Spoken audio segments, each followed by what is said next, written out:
Day one of the NFL draft has come and gone, and we had some very significant movement in our fantasy football and dynasty fantasy football leagues with these prospects. Let's start at the top. Cam Ward. This is no surprise. This is what we've been expecting the entire time. He goes 1-1 to the Tennessee Titans. We know it's not the most amazing offense as far as weapons and things like that go. With the second year under Bill Callahan, it should be a bit of an improved offensive line. And then you add in the Tyler Lockett signing just now. So there's things that will help, but it's still going to be an uphill battle. We'll see if he's one of those generational talents, though, that can kind of help ascend this offense. Or if not, he's just going to be another run-of-the-mill kind of quarterback 16, 17, 18 for a lot of his career. So we'll have to see. Not a big boost or fall for him because it's what we always expected. However, we did not necessarily expect early on that Travis Hunter would not be a Cleveland Brown. That was all of the rumors leading up to the NFL draft the last couple weeks. Well, the Browns ended up making a trade with the Jacksonville Jaguars. This is where this gets really interesting because in Cleveland, he was going to be the alpha. He was going to be the number one receiver. Jacksonville, that's a little more murky because you have Brian Thomas there. So it's going to be harder for him to be able to get the crazy amount of targets. Now we also add in a little bit more risk where we had talked to Andrew Berry, the Browns GM, a lot about Travis Hunter, and we knew that they saw him first as a wide receiver, then as a DB. Is that the case in Jacksonville? We're kind of going to have to wait and see over the next couple of days with some of the press conferences and things like that. How do they view him? Where's the more important position for them?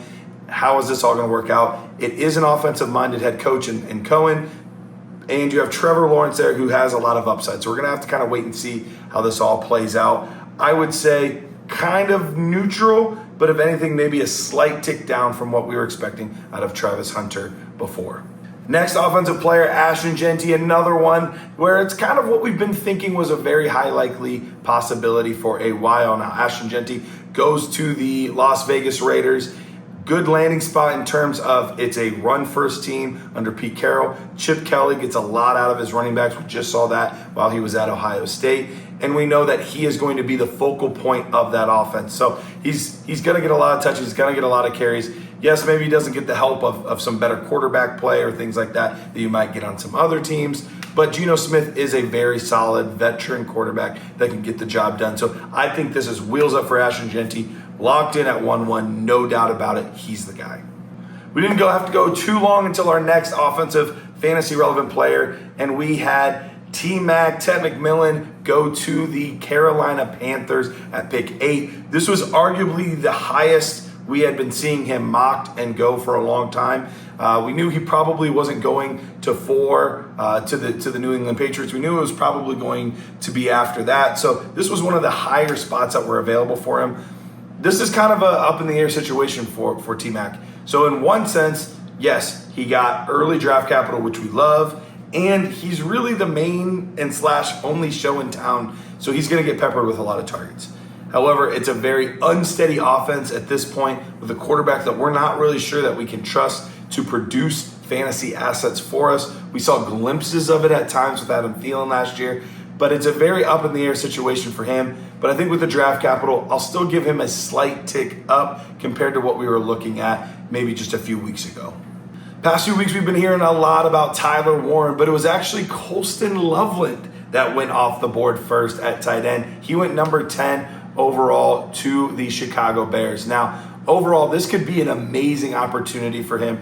Remember what we got out of Laporta in Detroit? Yes, there was a lot of weapons there, but if Caleb Williams is able to distribute the football, anything like Jared Goff, we know this offense is going to be creative enough to get him the ball. So I love this landing spot for Colston Loveland. Yes, of course, we all know I love Cole Kmet, and that crushes him, but this is a great spot for Cole Kmet. Long term, I think he could be a very good fantasy asset, and I think this clearly puts Colston Loveland ahead of Tyler Warren in your dynasty drafts. Speaking of Tyler Warren, he's up next here. He goes to the Colts. This was a landing spot that had been mocked quite a bit as a potential spot for Tyler Warren to go. Now, the only thing here is who's going to be throwing him the football? Is it going to be Daniel Jones? Is it going to be Anthony Richardson? Neither one fills you with tons of excitement, but the big thing that we're really going to want to see is how creative are they going to be in this offense with him? Are they going to allow him to line up all over the field like he did in college? Or is he going to be more of a true inline tight end? Is he going to line up out wide more often? We're going to kind of have to wait and see, but This is a little bit of a tick down for me. I'm not thrilled with this landing spot. This is not an offense that has shown that it can produce high-end fantasy tight ends. So for me, this is a slight drop for Tyler Warren. He's going to drop definitely below Colston Loveland, but I could see a few round 2 players that I might rather have than I would him. This was arguably the biggest surprise of the night. Emeka Egbuka at 19 to Tampa Bay. This was not something that a lot of people had seen coming. It was not mocked a lot of places. They already have some very good established receivers, although a little bit older receivers, and Mike Evans and Chris Godwin, but they also had the emerging Jaxson McMillan. So at one point this offseason, it looked like it might be McMillan and Evans leading the way. Now all of a sudden there are 4 wide receivers that are all somewhat fantasy relevant inside this same offense. I think this obviously moves J-Mac down, but for Emeka Egbuka, that's the one we're the most worried about. For him, I think unfortunately we're looking at another year of a player taking the Jaxson Smith-Njigba, Ramon Dunze type of route where you're not going to get the production in year 1 that you want out of him, but long term he is a very good fantasy football player, and he's going to be somebody that you're going to want to have in your teams. You just might have to be a little bit more patient with him. Next up at 22, we have Omarion Hampton. He went to the Chargers. Now, at first glance, you're like, ew, why did he go to the Chargers? They just signed Najee Harris. Yes, that's true. And maybe for 2025, there's not quite as much fantasy goodness as you would want. But if there is any slight dip in his value, I am gobbling it up all day. This is an amazing landing spot going to the Chargers. This is one of the best offensive lines in football with one of the most run-heavy offenses in football. And that plus you get Justin Herbert at the helm, so any sort of play action or things like that, there's going to be great opportunity there. And we know he's willing to check down to his running backs. We saw that with Austin Eckler in the past. So this is an amazing landing spot. I love this right now today. If I had to draft based only on the guys in round 1, he would probably be battling with Cam Ward for the 2nd overall spot. And honestly, it would probably go to Omarion Hampton. Next up, we have Matthew Golden. Matthew Golden, he ended up going to Green Bay. Green Bay does have a lot of wide receivers, and I've not been the biggest Matthew Golden guy on tape, but at the end of the day, he is a first rounder, and so that carries a lot of weight. They're going to do everything they can to get him involved in the offense.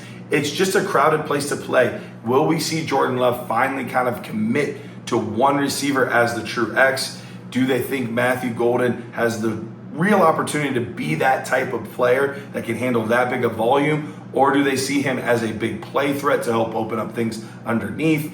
We're going to have to kind of wait and see exactly how they deploy him, how they use him, but it's obviously a good team, and it's obviously really good draft capital. So it's stock up for Matthew Golden, but I still have my questions. At number 25, we had a quarterback go off the board, our 2nd quarterback of the draft, but it was not the one that a lot of people thought. It ended up being Jaxson Dart. He went to the New York Giants. And yes, I know they already have Russell Wilson. I know they already have Jameis Winston. But you don't take a quarterback in the 1st round without believing that he could play and play pretty soon. So I would not be surprised if this is a one-and-done situation for whoever they have as their starter this year. And honestly, I could see it being a lot more like the Michael Penix thing where they're just waiting their time until they feel like this guy's ready. Remember, this is an older quarterback. He's not going to need a ton of time to sit. The biggest thing is it's just going to be a very different offense than what he ran at Ole Miss. The second they feel like he has this offense down to their satisfaction, he's going to be playing. So that wraps up our 1st round. Maybe not as many fantasy assets went in round 1 that we would have expected, but there are lots of opportunities in round 2 for some really big name guys to really blossom. And especially if guys get taken within the first 10, 15 picks, they could have just as much value, if not maybe even more value than some of the fantasy assets that went in round 1. So stay tuned.